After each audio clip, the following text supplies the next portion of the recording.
Welcome to Eat, Sleep, Wine, Repeat, a podcast for all you wine lovers who, if you're like me, just cannot get enough of the good stuff. I'm Janina, your host, brand ambassador, wine educator, and sommelier. So stick with me as we dive deeper into this ever-evolving, wonderful world of wine. And wherever you are listening to this, cheers to you. Welcome to this special mini-series where we take a closer look at the people and organisations in the wine world who are championing diversity, equity and inclusion. So across these episodes, I'm going to be sitting down with inspiring voices from winemakers and educators to change makers across the industry, all doing meaningful work to shape a more inclusive future for wine.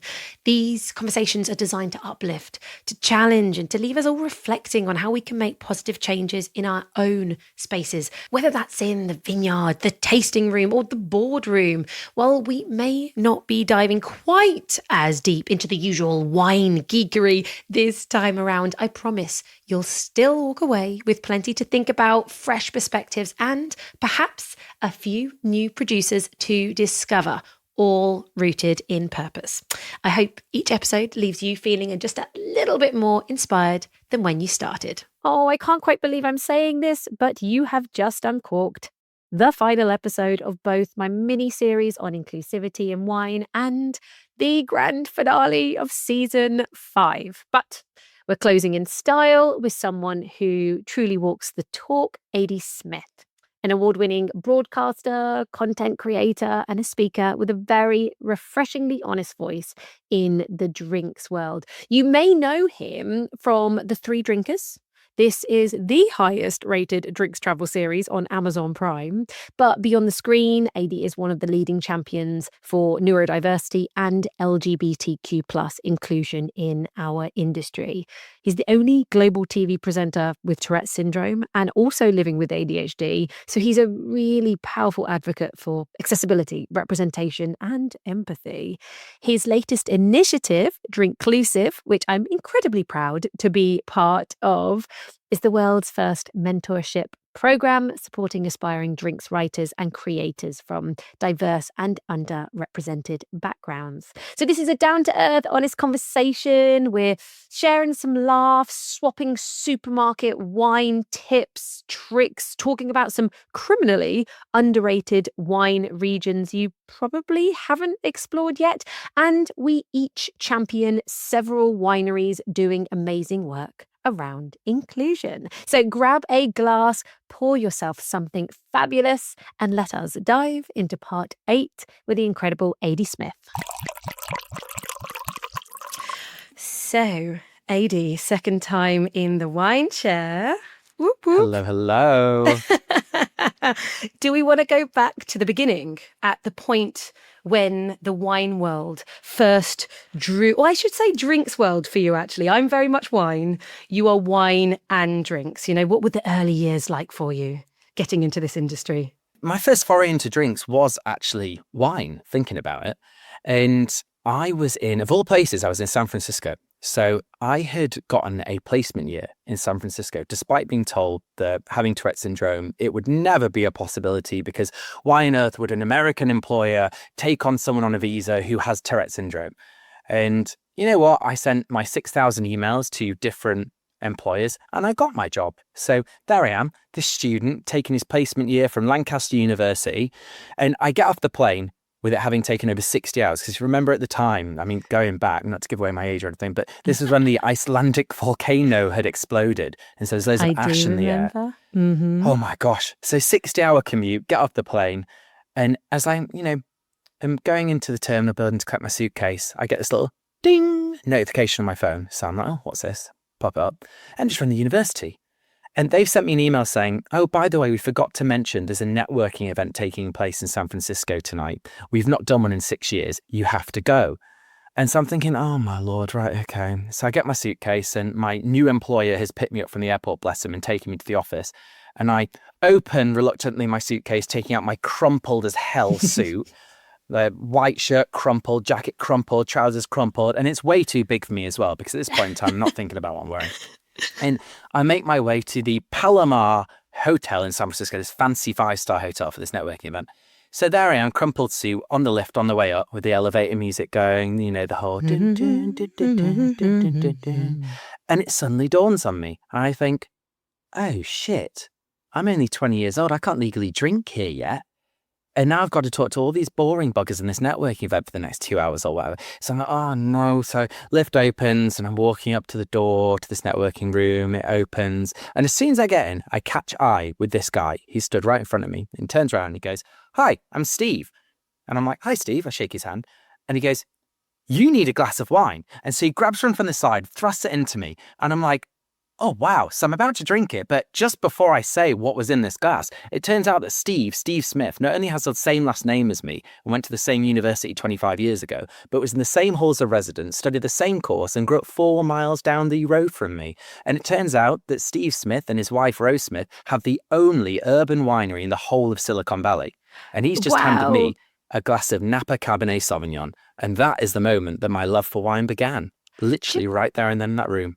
That's funny. You probably actually explained this to me the last time we spoke. Everybody who wants to hear more of Aidy's story, we were talking about the central coast mostly of California. That was episode 46, everybody. I'll put a link in the show notes. But I've forgotten how much you loved California wine. And it was for me as a sommelier working in a New York style steakhouse that I went from drinking Blossom Hill White Zinfandel, yes, it happens to many of us. That was my gateway drug. And then very quickly tasting Opus One, Harlem Estate, all of these incredible cult Cabernet Sauvignons. And my palate went directly there. That is how my wine journey started. So look at us. Same journey. It's beautiful, isn't it? So same journey, like wine twins. I love it. Love that. Well, okay. Well, I want to, as you know about this series that I've done, and we're touching on all different aspects of humanity and diversity and inclusivity, you have been such an advocate, taking your love for wine and drinks and people, making it all fun and really talking about disabilities and including everybody, accessibility. So here's the question. I'm like, oh, how do we even start?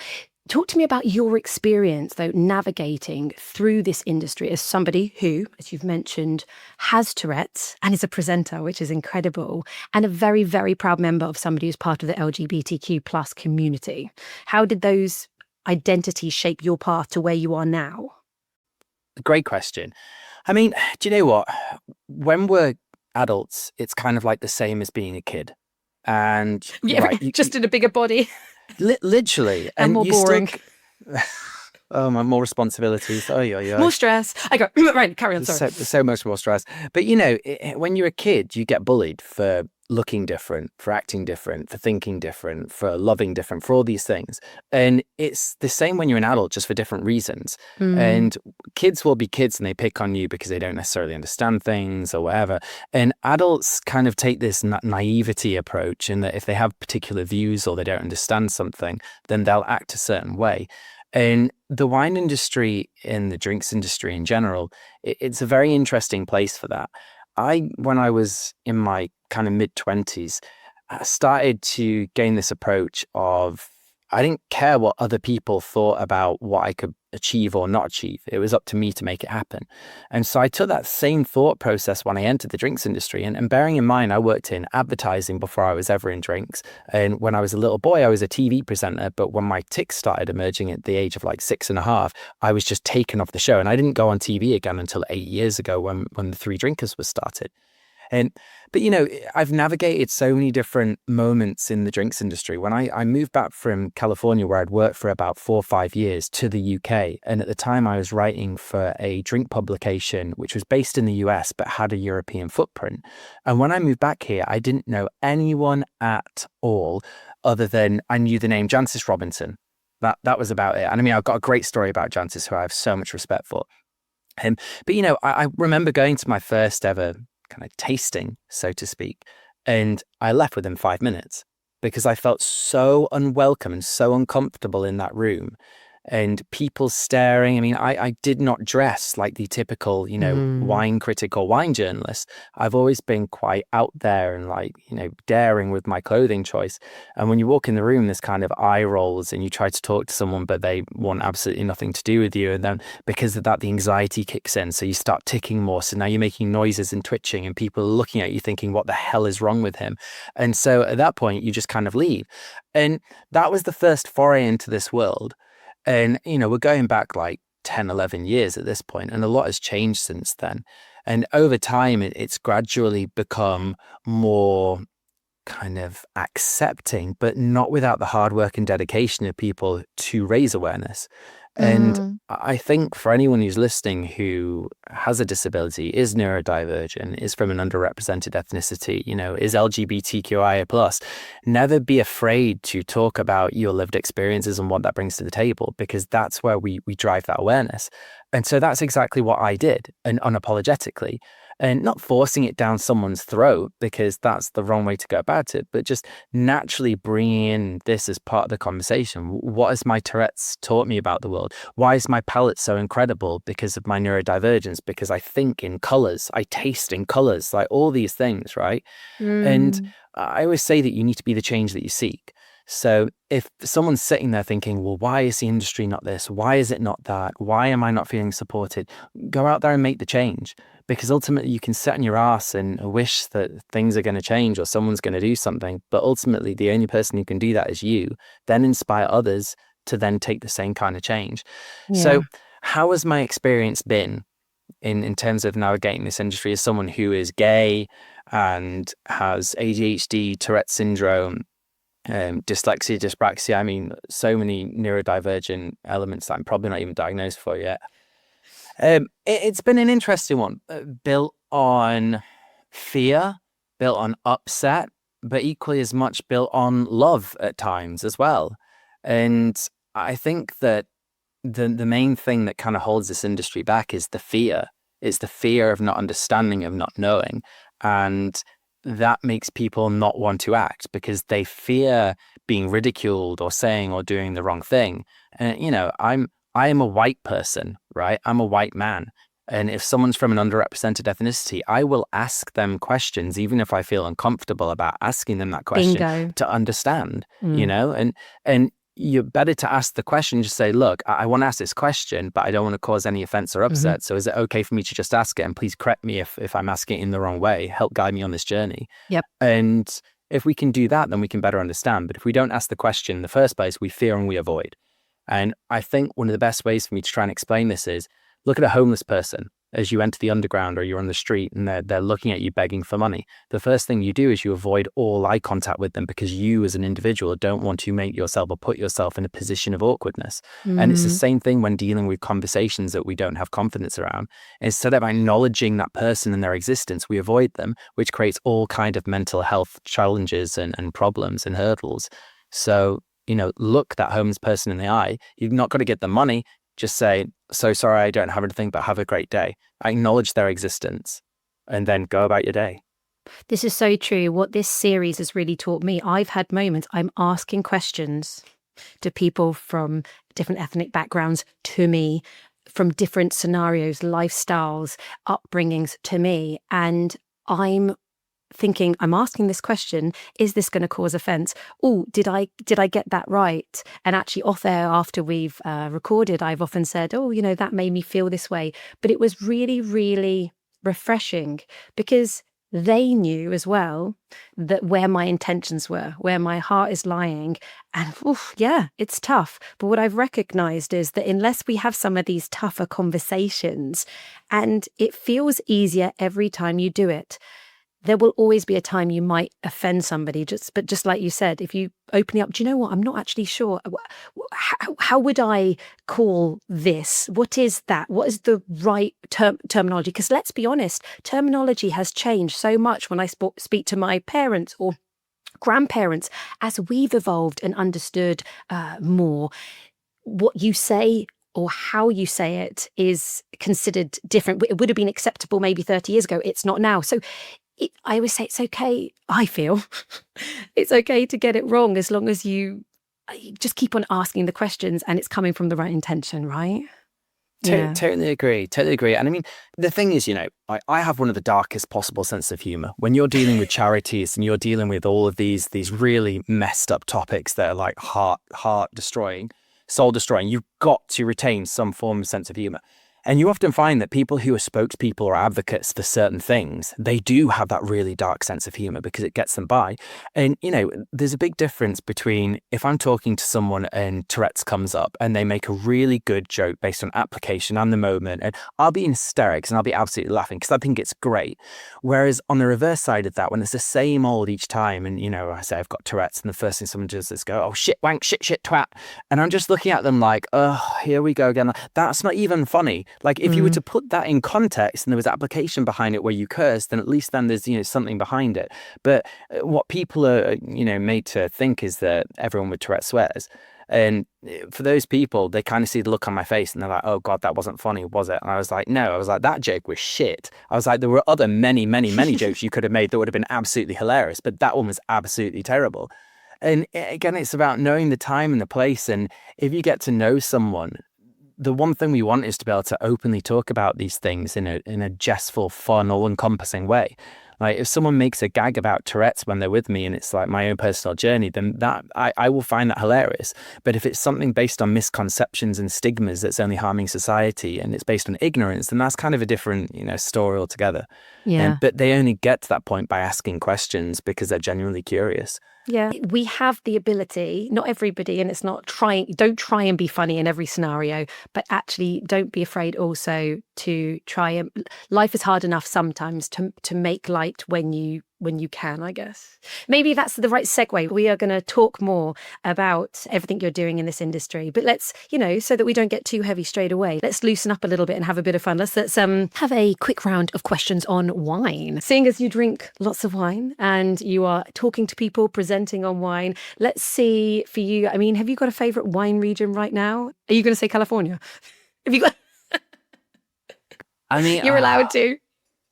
My favorite wine region right now, where am I going to go to? I mean, I do always gravitate towards California because it's got such a sense of home for me. It really does. Okay. Yeah. And so, is there anything else I can pull out there? Do you know what? I'm just going to stay true to my heart. Yeah, California. I'm going with Fine. it. Okay. Well, listen, I'm not asking you any more questions on that. Everyone just listen to the old episode. What about then an under the radar wine region? 100% Patagonia in Argentina. Like, no question about it. Okay, interesting. And you say Argentina, but actually there's also stuff going on in Patagonia, Chile. Vendisquero is down there in a region called Chile Chico. It's the southernmost vineyard in the world. And they actually brought their first wine to the UK to be tasted last year, but it doesn't have a name. But how super interesting. 100%. So why do you think Patagonia? I think that some of the best Chardonnay and Pinot Noir I've ever had in my life comes from Patagonia and Argentina. I think that it just seems to be so tailored to those two great varieties and so many more. But I just can't get enough of it. Whenever I see a bottle from that region, I'm getting it. I'm getting it because I got to try it. I got to taste it. And so we're talking, aren't we, about the regions of Rio Negro and Neuquén in Argentina. And oh my God, yes, I agree. It's exciting, isn't it? All this, I guess, cool climate finesse for them being so southerly, and then with the historic vineyard material. I think there's lots of old vines down there, and then the desert climate, the strong winds, but intense sun still, right? Super barren, like so barren. I mean, I've been fortunate enough to go down there on a couple of occasions now. Oh, you've been there? I've been there 3 times, and I honestly, talk to me. fact, well, I want to go back again in a few weeks. I just want to go back. And do you know what? There's something so incredible about just driving through dust and desert for about an hour before you reach this patch of pure green. And for whatever reason, there's like irrigation, there's an underwater well or something that in that area is kind of, giving the vines that sustenance that they need. But if you were to take a drone and kind of fly up into the air, you'd just see barren desert rock dust, and then this like rectangular patch of beautiful green. And It's one of the most kind of incredible experiences to see that. and then to like taste the grapes and then to just have the wine. But I think there's a correlation between wines that I tend to absolutely love and adore and masses of sunshine, and gives that concentration that just like it really speaks to me. And Patagonia, as you said, being one of the most southern kind of wineries or wine region, shall I say, in the world, it gets an abundance of UV, of sunlight coming through. Yeah, it's amazing, the intensity of sun. But actually, I have to say, when I think of Patagonia, I always think of much further down south in Chubut, where it's like super extreme. It's so incredibly cool. And in fact, I don't know if you know, they have this anti-frost system down there where they create this layer of ice over the grapes. And we are talking grapes, but not even talking at bud burst. They call it the igloo effect. So the grapes are iced over and it stops the temperature of the plants dropping below 0 degrees, so it's protected. And I've seen photos of snow there over the winter. Yeah, it's a huge area. You're absolutely right. It's a huge area. You've got kind of the extremes because that elevation brings the snow. And then equally as much when you go out into the more desert areas, it's dust, rock, sand, and then a bit of green. So it's got a bit of everything, which will be really exciting to kind of see how it progresses over time with all the different styles that people will begin planting there as well. Yeah, because the winery that I'm talking about with the extremes is Atronia, and they have plantings at like the 45 point something degrees latitude. Have you been down to Atronia, or have you been to some of the others? I've not been to Atronia. The winery that stood out for me the most was Bodega Chacra, Chacra, and just everything about the winemaking method. Have you ever seen the Teletubbies when you were a kid? You've watched Teletubbies, right? It was, yes, I have. It was so bizarre. It was almost like we're walking into Teletubbies, but on the moon. And just the wineries, it's like orange, these like domes of orange, which go underground. And like, you can't make it up when you get there. But then when you taste the wines, you're just taken aback. And every single bottle that they have, they seal with beeswax that they have from the local beehives that are just right there on the estate. And it's just, it's not one of those beautifully dipped, sophisticated, I cost several £100, wax seal bottles of wine. It's just done in the way that they do it. It's in and it's out because they don't want to overuse the wax because it's precious. And you smell it and you can still smell like the honey on the wax seal. Oh, it's so amazing. Yeah. It's so amazing. You're selling it. I need to get a bottle of their I assume they do Pinot and Chardonnay. They do. Oh, okay. Now I'm thirsty. Okay, you are always a great advocate for affordable bottles of wine. Every time I'm talking to you or I'm listening, you've always got some great ideas. Have you had any amazing supermarket wines lately that you could recommend? I think that the Diablo range is phenomenal. I think that if you're starting off your journey, like the Diablo Dark Red, I think that's a bottle for someone who is at the very, very beginning of their wine journey. And it's very deep, it's very textured, it's very kind of caramel, chocolate, blackberries and raspberries. But for me, there's kind of a running correlation between people trying this wine and then expanding the horizons and getting onto more and more wines. There's something about the taste. It invokes such an emotional reaction on the taste because people can genuinely pinpoint the different tasting notes of what is in that wine, that they then take that learning and have that confidence to then go off and explore other things. So that's interesting. I didn't expect you to say that, but actually, you know what? I'm going to say, why not do that? And for somebody who starts really getting into, say, like the Cabernet Sauvignons and the red blends, I was thinking myself, what have I drunk lately that I love from the supermarket? And I have to say, sticking with New World, because I think you can often get such good value, especially Chile and South Africa. They're my great go-tos. Cannon Cop in Stellenbosch, they're famous for doing Pinotage, but also doing fantastic Cabernets. And they do a range called Cadet. And I'm talking about their Cape blend. It's basically a Bordeaux blend. So you have Cabernet Sauvignon, Merlot, Petit Verdot, but it also has some Pinotage in it. And thinking about, I think you get a little bit riper fruit from the Diablo reds, and then you could kind of shift across to this Cadet, which actually has a little bit more of that earthiness. You're getting a little bit more savory, but still beautiful, like New World fruit. And then maybe then you go to Bordeaux, kind of work your way around. I know. So it's interesting you said that because that's given me, I can build on what you've said. I love that. I mean, we're spoiled for choice really with the wines that are out there. But I think if someone's beginning their journey and they want something that does have a lot of taste to it, which they can pick up, that's a wine that I always try and recommend. And yeah, it's from a larger brand, but I think we all have to start somewhere. I mean, God, I remember my first wines that I would like drink, and this was before my San Francisco experience, but wines when I was drinking them and I think, oh, I like the taste of this. It was the Yellowtail Shiraz Cabernet blend. And I remember just picking that up at the supermarket and being like, this is a really good wine. And, you know, everything serves its purpose at a time in life. And that's why we should never, you know, as people on our wine or drinks journey, like trying to help others to seek out and be inspired by things, we should never nay or talk down about things. And we often find that in the journalism world, people being kind of stuck up about a particular wine, or, you know, or shunning something because they don't think it's good enough quality. But when they know the stories behind it and the moments that it's created for people on their own personal journeys, you begin to look at things in a different light.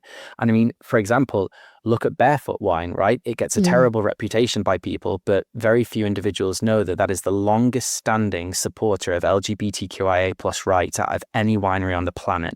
They have been supporting LGBT plus since the 1970s, 1960s era, and they were the first ever brand to get on board with Pride, to support the Pride movements. When everyone else was against it and everyone was heckled for it, they were there at the very beginning. And, you know, that's why I will always speak so highly of the support that they have given for the community, because we have to look beyond just the label and what people's thoughts are on the juice in the bottle to what those companies have done for the wider world. Behind the scenes as well. Interesting. So you said about Barefoot. If somebody went to their website, do they talk about some of the things that they are doing? And I say that for other wineries or other people looking for advice or help into how do they make changes in their own business. Can they find that there? I think that on the website, I'd say that it's something that they don't want to shout about, because it's not something they don't want to be seen as going out and saying we do this and that and the other. Every time they team up with a charity, they do make a bit of noise around that, because they want to put the spotlight back onto the charity and to be able to raise funds, raise money, raise awareness. But in terms of it on the website, them kind of, they have mentioned in the past about their relationship with Pride 100%. And the other things that they're doing, I think it's just a case of they get on with it and they do it. But that's a good question, because I think that, you know, individuals should champion, or companies, organizations should champion what they care about and what they're involved with, and kind of put a timeline of events or whatnot on their websites and showcase the different organizations that they have supported in the past or been involved with, because it showcases that it is possible to do that. It showcases that this industry is capable of doing that, and it showcases that if others are doing it, then, you know, why can't that be an inspiration to the rest of the industry to get involved too? I mean, that's it. Obviously, you want to do it because you're doing it for the right reasons. But actually, if you have the option to inspire others, because wineries of all different shapes and sizes, maybe there's not a lot of staff. So it's like, well, hang on, we've just got to make wine. How do we make a difference? You know, it depends on, you're so big, whose role would it be to even look into working with a charity? And so having certain other companies sharing their journey, someone can say, hang on a minute, okay, they did it that way.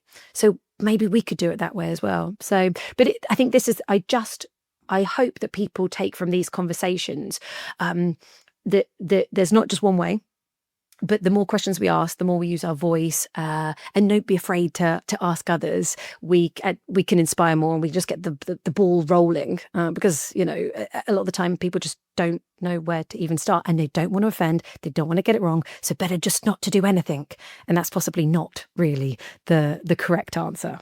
So okay, Barefoot, thank you for sharing that, because I that genuinely had no idea. Back to wine. We are having our hottest summer in England yet. What is your favourite wine to drink on a very hot summer's day right now? Any white wine from Plymouth in the south of France. Yeah, I just think from like an affordability quality level, absolutely amazing. And if you like Sauvignon Blanc, there's great varieties there that are going to give you exactly that kind of vibe. If you like the more Burgundian style, then there's kind of great varieties that give you a bit more creaminess and texture to them. So there's something for all palates. and a fraction of the cost of what you would be buying elsewhere from other regions, and just nice and chilled. Oh yeah, that hits the spot for me right now. I love that. And what you won't know is the episode before this, my guest mentioned the southwest of France to go and try more wines from. So this is brilliant. Clément, for anyone who doesn't know, has been dubbed the cooperative of cooperatives. They have wines coming from all over the region, AOCs that you've probably not heard of, like, oh gosh, here's my pronunciation, Pachoranc de Vibel, Janson, the Saint-Mont region, and they have all these indigenous variety, Gros Mansang, Petit Mansang, Petit Corbeau. And hey, you just mentioned a region with diversity. Fits in with our podcast. There right? you go. Oh, dear me. Okay. Have you got a wine hack that you swear by? Help people out here. What can make people's life easier? Just always have a corkscrew. Always have a corkscrew. Yeah. And you've got, whenever you travel, put it in your toiletry bag, because I've been caught out so many times with it being in my backpack and it's been taken off of me at the airport when I go through. So always, whenever you, in fact, literally always have a corkscrew in your toiletry bag. A corkscrew can have so many uses. It's not just about opening bottles of wine. It's that little knife at the end can help in so many situations too, honestly. You're so right, to be honest. I use my corkscrew for opening boxes. Yeah, everything. Everything. Oh, so let's talk about Drinklusive. As I'm very, very happy to be a mentor working with you as well. What inspired you? I mean, I know the answer, but to create it, and what gap is it filling, do you think, in the wine and drink space? I mean, do you know what? Like, as I continue to work hard in the drinks world, in the media world, in the TV world, and grow kind of a profile, I've always thought, what can I do to try and give back? And I looked to when I joined the industry, and for the first several years, like the first 4 or 5 years, I felt super alone. I didn't know anyone. No one wanted to talk to me. And having kind of fostered my own community, that's where things started to get easier. The only reason I kind of got more into the wine world is because at the time I worked with Vivino and I was their global ambassador, and I got to know members of Vivino, literally the people who were on the app, our highest ranked users. They were the first people who I got to know in the wine world, and they're not even in the industry.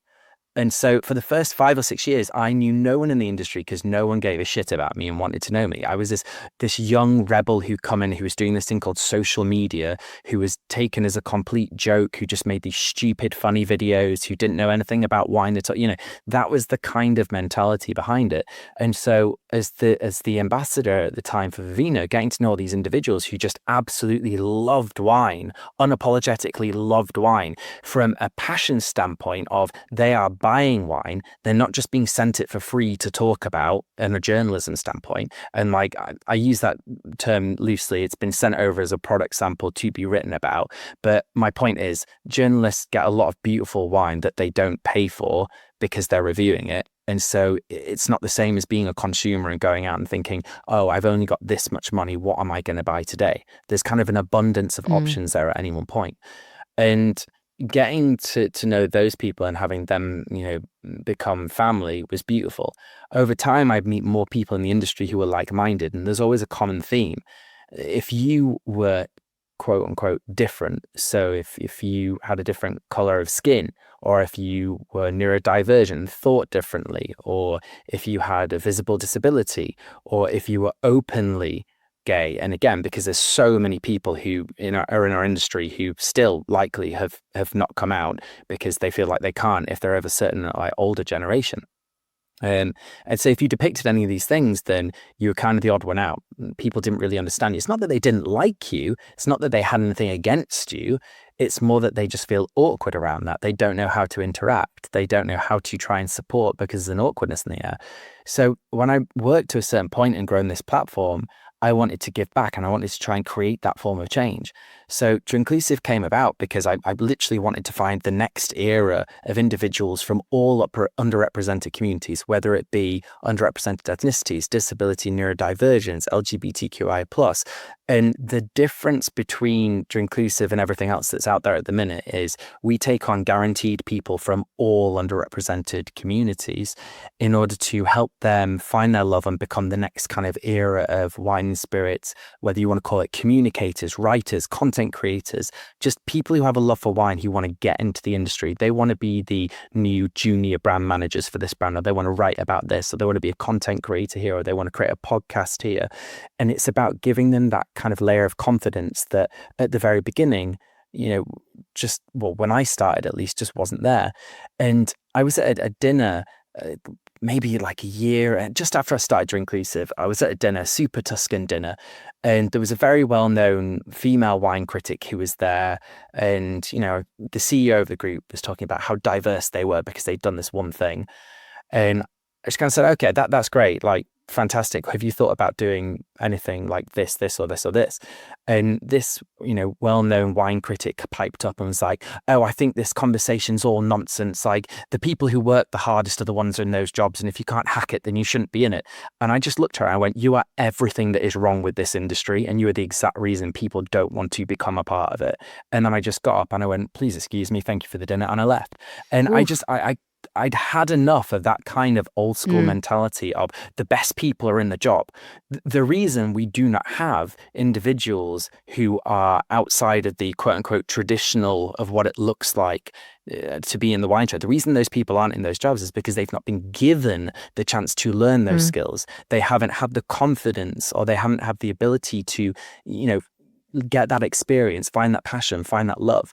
And Drinklusive is here to try and sort that out, to give people that little box to stand on so they've got the same opportunities as everyone else, and then they can flourish, because these individuals are just as smart, they're just as capable, they're just as hungry, they're just as ambitious, but they've just not been given the opportunity. And it fills me with such pride and joy to see all the mentees who we've had on the program so far absolutely bossing it, and they've just taken like as much opportunity as they can from the program, talking with people like yourself to like get that little glimpse of knowledge, or is there anyone you recommend I talk to here, or what would your advice be here, or what have you thought about a region that I could maybe explore here. And it's just such a beautiful, flourishing community of people who care. And what I love most about it is, you are one of our mentors, and we have upwards of about 80 to 100 mentors at this moment in time. And all these people are mentors because they genuinely care, because they genuinely give a shit, and because they genuinely want to put time, energy, and effort into trying to shape and it's not about, we need a more diverse industry. It's not about that. It's about welcoming more love and more different ways of thinking and more cultural beauty to the world of wine. Because if we don't get more demographics into drinking wine, we are absolutely screwed. No one's going to have a job, because the only people who are buying wine are going to get so old that they, next generation, so on and so forth. Like the Gen Z generation right now are not drinking as much alcohol. We already know this. And that's because they look at the generations above them and they think, I don't want to be anything like you. It's why, our age group did not drink any gin, because we looked at our parents drinking gin and tonics and thought, I am not drinking that. That is ridiculous. I want to be anything like you. And then lo and behold, this gin craze came about, and now we're all drinking it. We need that new kind of resurgence of love, respect, of passion. The only way we can do that is if we get people who allow these individuals to feel heard, to feel seen, to see that they have a voice. And so, it's not about standing on a soapbox and going, everybody needs to be more diverse. Woe is me. Woe is me. Why are you not being kind to us? Fuck that. It's just about looking at the industry and actually, ironically, helping it find a brand new revenue stream by trying to understand there's more communities and cultures out there who would love to pick up a glass. They've just not got anyone to help them go down that journey.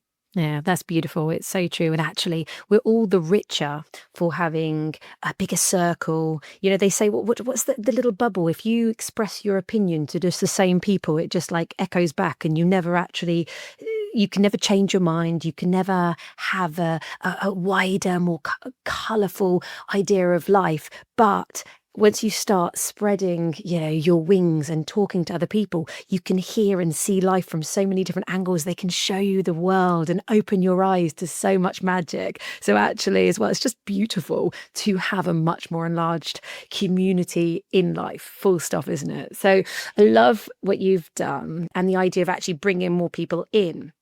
But the wineries already exist. So with what you've seen and what you've experienced, what advice, maybe one piece of advice, could you give to a winery or a producer who does want to do better and doesn't know where to start? Just get involved however you can. Start from just doing something. And, if it's £100, if it's £200, if it's £1,000, if it's £5,000, it doesn't matter what it is in terms of the monetary value. Just showcase some form of commitment to something rather than doing nothing at all. Because the second you actually do something, you'll see the impact that it can have, and then you'll want to do more and you'll understand it a bit more. But if you're kind of just sitting there saying, oh, we want to do something, but we just want to make sure it's at the right time. I mean, we hear that so often, and that means we're not going to do anything, but we're just making an excuse for it. You can be doing anything. There's enough mentorship programs out there right now, and individuals who are trying to achieve certain aims and goals and ambitions to help the industry thrive to get involved. You're so right. And actually, I think as a winery, every winery and who works in that winery and who owns that winery is unique and different. And perhaps it's not just a case of let's do something because it makes us look good. Like who are we? Who are our workers? Where did they come from? Has something happened to somebody's child that was impactful to us? Is a colleague going through something? In fact, actually, this is perfect. This allows me to segue into the winery that I wanted to scream and shout about, which was Michel Chapoutier. I wanted to talk with Michel or Mathilde on the podcast because they are famous for being the winery that has put Braille on their labels. And sadly, we couldn't get the timings to match up. So I was like, this is perfect. Whilst I'm talking to you, I can give them a little shout out for anyone who doesn't realise. And the whole reason why Michel Chapoutier put Braille on the label and he was a young lad. He had taken over at the age of 26. And I love anyway, these guys are they've 8 generations, like been around forever, like powerhouse of the Rhone Valley. But when he was 29, he had an experience, which was he had a friend who was a musician who was blind. I can't remember his name. And he went on the telly. He loved their Côte de Rhône. And he said in this interview, the blind friend, he said that he loves wine, but just the fact that he's blind, he cannot go into a wine shop by himself. He isn't able to just pick up a bottle and he has to have somebody with him. And the moment that Michel listened to that interview, he was like, right, how can I get Braille just the simplest of information so they know what the region is, what the grape is, what the vintage is, so that somebody can come in by themselves and make it accessible. So he was playing around with an old printer. And basically, I think from 1996, if I'm not wrong, like every label ever since then has had Braille on it. And I just think just a simple step like that. And that has motivated so many others to put Braille on their labels, but it's a simple step. But how about that for accessibility and inclusivity? But that was a personal story for him. And now I'm just going to have a sip because I have some wine with me. I love it. As someone who has a mother who's blind, that resonates a lot. There's not enough kind of people out there who feel involved on that level, especially from the blind community. Oh, 100%. I remember watching an interview with another girl who she was visually impaired. So again, this is another thing about your Tourette's. Everyone thinks if you're blind, you're fully blind, or if you're in a wheelchair, then you can't walk. But actually, there's so many different degrees. And even just being visually impaired, okay, so you can walk into a shop and you can see things, but it means you can't maybe actually pick out any of the information on the label. And so actually, it's so interesting. They were just talking about one, Braille, but also bottles that are in, say, the long, more flute style, that's probably Riesling and Gewürztraminer. So it's really interesting actually having different bottles and being able to try and differentiate, but you just don't even think about it when you can see everything, when you don't have that taken away from you, and when we can actually make a difference, something that's quite simple, how powerful that can be. Yeah, 100%. Okay, everybody, this is a wine podcast as well. I'm going to give you a little rundown.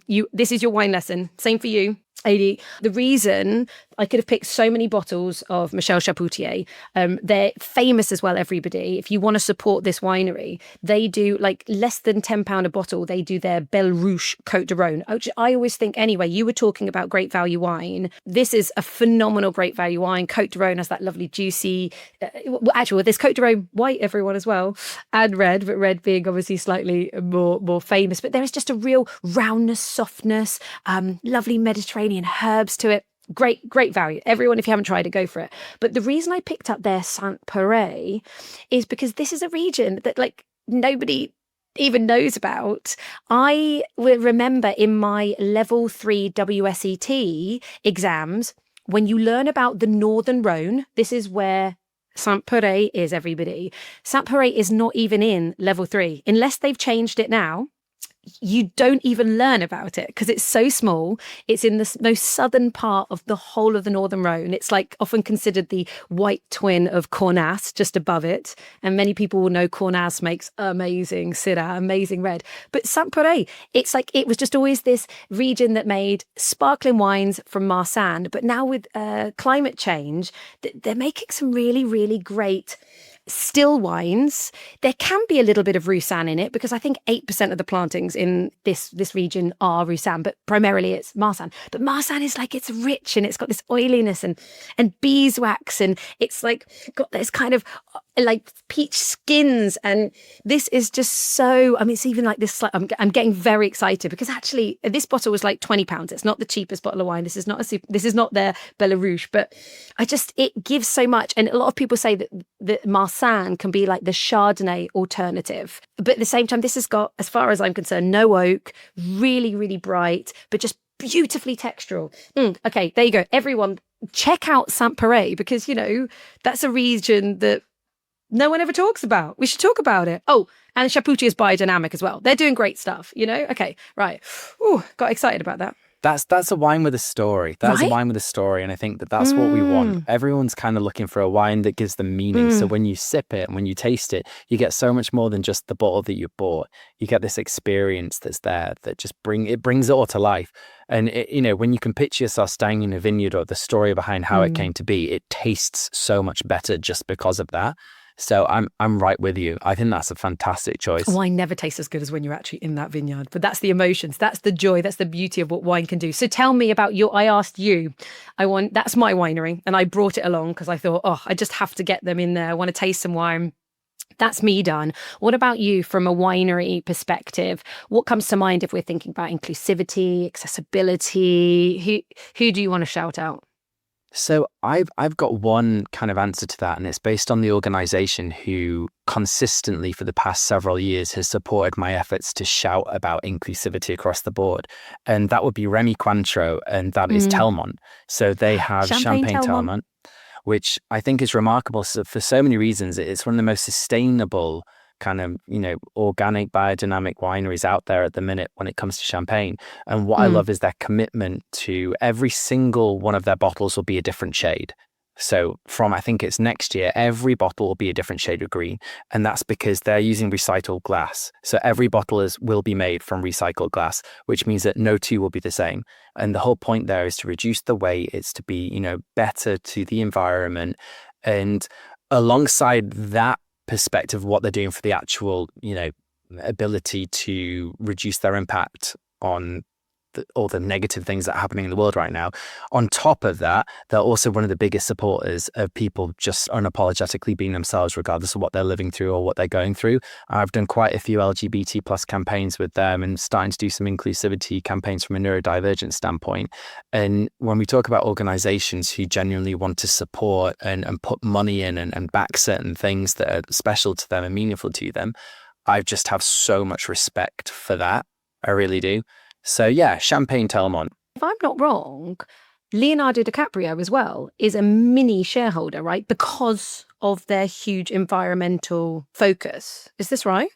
Yeah, that is correct. I mean, it's interesting because I think he has quite a decent stake in it, but they try and put the emphasis on it not just being a celebrity champagne, because he's very little to do with the actual messaging behind the organization and company. They try to keep that a little bit on the quieter side. I mean, everyone kind of knows, because there's the famous picture of him in the vineyards with Ludovico, who's the general manager and kind of heading it all up. But when it comes to the actual liquid, you let the liquid speak for itself, because it's blooming great. It's really good stuff. And actually, just, we talk about accessibility and inclusivity, but also transparency as is always a good thing.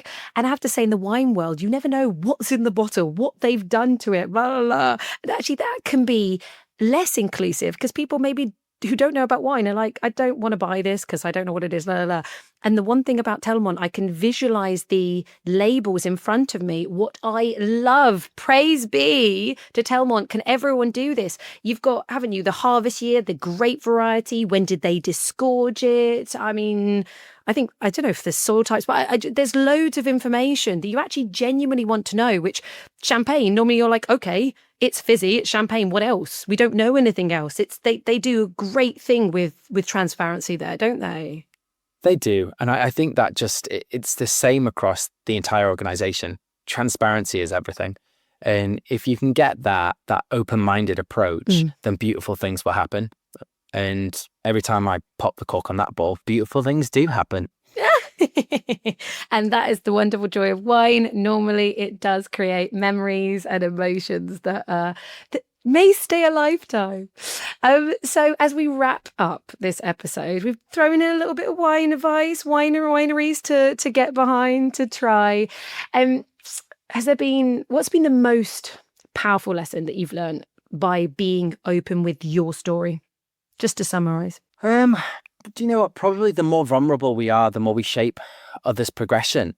If you are living with something, if you have a life experience, regardless of what it might be a hardship that you've been through, it might be a lesson you've learned, it might be a breakup you've come out of, it might be a situation you've been through which you've been provoked because of, the color of your skin, or someone not understanding the way that you love, or the disability or neurodivergence you live with. The things that you've learned because you've had to cope differently, like, share that with the world. And if we can wear our vulnerabilities, regardless of what they are, with other people, then we enable this kind of safer, more comforting world where people can just feel like they can just be themselves. And we don't have to run away from what we are. So just share the experiences you've had to create a more loving and all-encompassing world, regardless of what that is. You don't have to have, Tourette's or ADHD to do that. It can be absolutely anything. If you've been through a breakup, or if you've been in even a minor car accident, like whatever it might be, you have life experience in something, and you never know how by sharing that story, you'll have a profound effect on another individual. And the second is just smile more. Just smile more at other people in the mirror. When you wake up, smile at yourself in the mirror and tell you love yourself, because we do not do that enough. We punish ourselves so much. We are living in this world where we feel like we have to go, go, go, go, go. We neglect ourselves. We fail to love ourselves and respect ourselves. So treat yourself with kindness, because if you can do that, then you'll give a hell of a lot more of it to the surrounding world. Do you know what, Aidy? I'm going to finish there. That's beautiful. I mean, we talk about be kind to others, but actually, if we were kinder to ourselves, we would be better versions of ourselves for everybody else, and that ripple effect will just continue. So, okay, there you go. Amen. Be vulnerable, be kind to everyone, including yourself. Thank you so much, Aidy, and we will speak very soon. Absolute pleasure to come on again. Thank you ever so much for having me, and drink well, my darling. Drink well. Oh, I will. And that is a wrap on this mini-series and season 5. I truly hope this season has opened minds, sparked some new conversations, shifted a perspective or two, and reminded us all that the world of wine isn't just about what's in the glass. It's about who is at the table.